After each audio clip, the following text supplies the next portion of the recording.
হাতীয়াৰ ল'বলৈ আহিছা ঐ আজি 3-4 দিন ঐ তিৰুতালৈ মনত পৰা নাই কলৈ পলোৱা দেখিছ তই কলৈ পলোৱা দেখিছ হেৰৌ ঐ ৰাজ্য অলিয়ে গলিয়ে এনেকৈ ঘূৰি ফুৰা দেখিলে এই ৰাজ্যৰ প্ৰজাবৰ্গই মই সেই পূজা পাতল কৰিবলৈ নাযাওঁ বুলি ক'লো মুখে পলে ধৰি লৈ যায় নহয় সেইকাৰণেহে মই ছাতিয়া লৈ লৈ এনেকৈ ফুৰিছোঁ তইনো বাৰু মোক কিয় খং কৰ হয়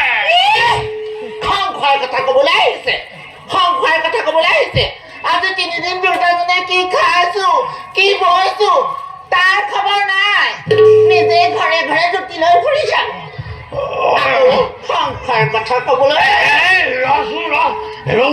ঐ এনেকৈ ৰাস্তাই ঘাটে তইনো বাৰু মানুহৰ আগত মোক কিয় গালি পাৰ ঐ তোৰ বাৰু মোলৈ অকণো মৰম চেনেহ নাইনে বোলো হয়নে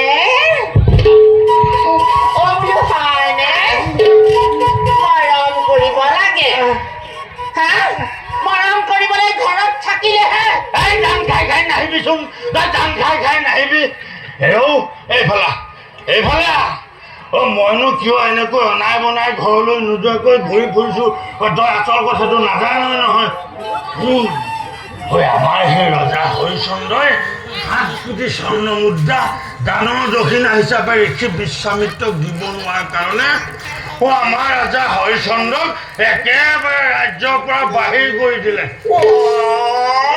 সেইকাৰণেহে মই ৰজাক বিচাৰি ফুৰিছোঁ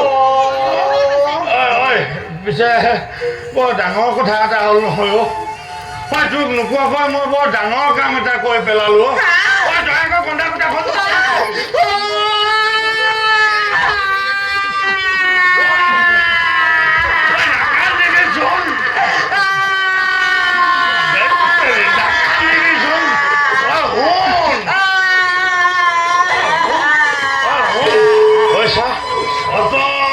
মই সেই ৰাজ্যত পূজা পাতল কৰি গোটাই থৈছিলোঁ স্বৰ্ণ মুদ্ৰা কেইটা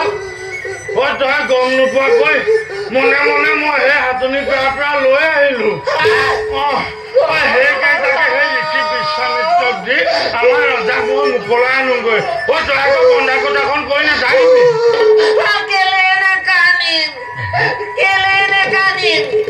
মুদ্ৰাকেইটা হাতী সামৰি থৈছিলো তাকো তুমি লৈ আহিলা এতিয়া ঘৰত কিহেৰে পোহপাল দিম কি খাই জীয়াই থাকিম যি কৰা কৰি থাকা পাছত দেখিলে চাওঁ এইফালে আছোন এইফালে তই এতিয়া সেই ঘৰলৈ যাগৈ যা মই সেই ৰজাক বিচাৰি যাওঁ যা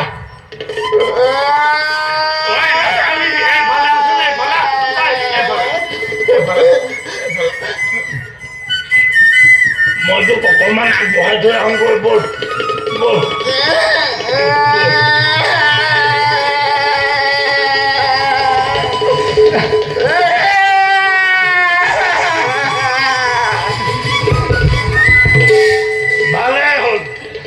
ভালেই হ'ল বুঢ়ী মামনি ঘৰলৈ গ'লগৈ যেতিয়া এতিয়া মই সেই ৰজাক বিচাৰি যাব পাৰিম